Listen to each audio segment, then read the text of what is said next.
आजकल आप कहीं पे भी चले जाइए, चाहे मॉल हो या तो फिर किसी शॉप में जाइए, किसी हॉस्पिटल में जाइए, वहाँ पे आपको पेमेंट करने के लिए क्यूआर कोड देखने के लिए मिल जाता है और उस क्यूआर कोड को आप आराम से अपने फ़ोन से स्कैन करके, मतलब गूगल पे, फ़ोन पे या तो फिर पेटीएम की मदद से पेमेंट कर देते हैं। लेकिन क्या आपने कभी ये सोचा है कि आप इतना ईजिली जो पेमेंट कर पा रहे हैं, इनके ट्रांजेक्शन इस टैली सॉफ्टवेयर में कैसे बुक किए जाते होंगे? अगर आप जानना चाहते हैं तो आपको इस वीडियो को पूरा देखना है। आज मैं आपको बताने वाला हूं ऐसे कुछ इंपॉर्टेंट हैक्स जिसकी मदद से आप जो है वो यूपीआई ट्रांजैक्शंस के पेमेंट बिना किसी टेंशन के आराम से कर सकते हैं। जो 90% लोग गलती कर रहे हैं उस गलती से आप बच सकते हैं। सो अगर आप जानना चाहते हैं तो चलिए सीधा समझते हैं कि इसको एग्जैक्टली कैसे करना है। तो इसके लिए आप यहाँ पे पीछे देख सकते हैं, मैंने अपना टैली ओपन रखा हुआ है और यहाँ पे ये जो कंपनी है ये है हमारी विजय सेल्स कंपनी।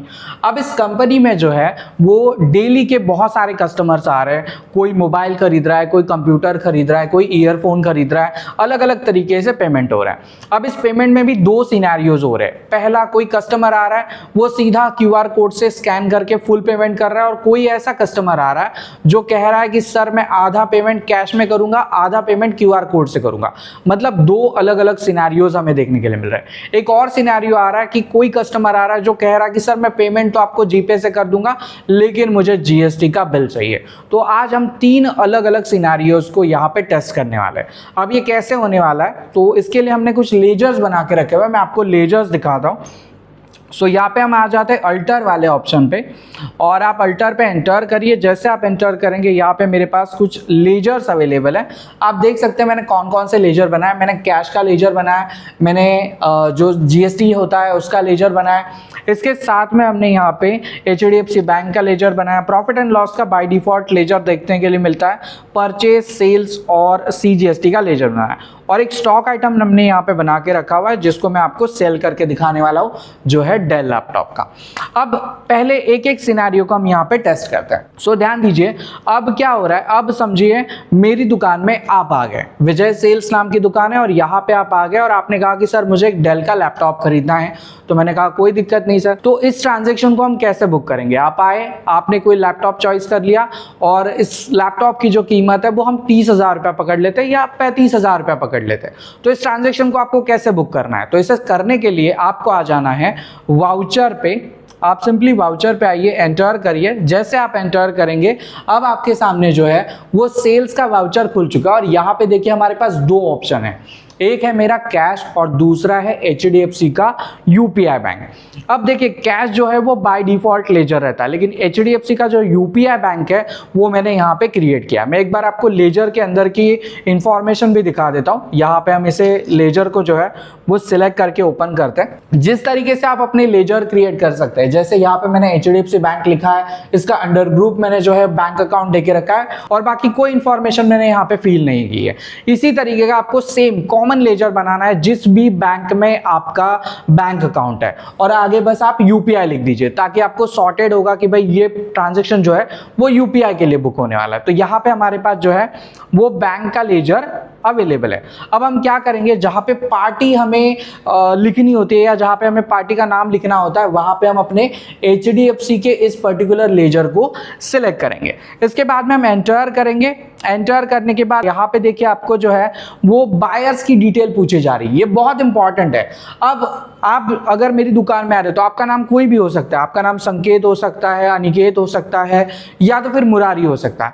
तो जब भी आपका कोई नाम मुझे यहाँ पे मेंशन करना हो, क्योंकि यूपीआई वाले कस्टमर्स का डेटा हम नहीं रख सकते, लेकिन हमें ये पता करना है कि ये जो बिल हम बना रहे हैं वो किसका बना रहे हैं। तो इतना तो मैं आपसे पूछ ही सकता हूँ कि सर आपका नाम बताइए। तो यहाँ पे जो है आप अपने कस्टमर का नाम लिख सकते हैं। जैसे मैं यहाँ पे लिख रहा हूँ कि ये जो है ये हमारे अनिकेत जी हैं, तो यहाँ पे हमने बायर के नाम में अनिकेत लिख दिया। एंटर कर रहे हैं। बाकी अगर आप मुझे अपना एड्रेस वगैरह देंगे तो कोई प्रॉब्लम नहीं होगी, मैं यहाँ पे अपनी डिटेल्स को प्रॉपरली फिल कर दूंगा। अब आप यहाँ पे देख सकते हैं मैंने जो लेजर सिलेक्ट किया है वो है मेरा यूपीआई का।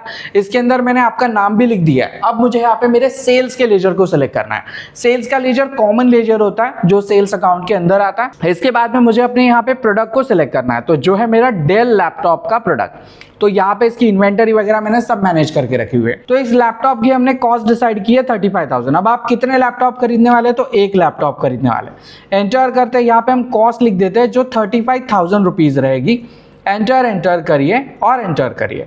अब यहाँ पे जीएसटी भी कैलकुलेट होगा। जीएसटी कैसे कैलकुलेट होगा, क्योंकि ये जो मेरा प्रोडक्ट है, इस प्रोडक्ट के अंदर मैंने जो है वो ऑलरेडी जीएसटी की इंफॉर्मेशन फिल करके रखी हुई है। आप यहाँ पे देख सकते हैं मैंने प्रोडक्ट का HSN, प्रोडक्ट का जो टैक्स रेट है वो सब कुछ यहाँ पे प्रॉपर तरीके से मेंशन करके रखा हुआ है। अब मैं सिंपली कंट्रोल ए करता हूँ, एंटर करते हैं और यहाँ पे आके जो हम अपने CGST और HGST के लेजर को सिलेक्ट करते हैं। अब ये हमने ट्रांजैक्शन कैसे बुक किया है, तो ये हमने ट्रांजैक्शन बुक किया है सीधा UPI पेमेंट का। मतलब यहाँ पे हमने सीधा अपने कस्टमर की जगह पे बैंक को सिलेक्ट कर लिया है, सेल्स के लेजर को सिलेक्ट कर लिया है, प्रोडक्ट ले लिया है और डिस्क्रिप्शन में हम लिखेंगे कि हमने ये पेमेंट कैसे एक्सेप्ट किया है। जैसे मैं यहाँ पे लिखूंगा ये पेमेंट जो हमने पेटीएम से कैप्चर किया और अभी हम स्क्रीन को एक्सेप्ट करते हैं।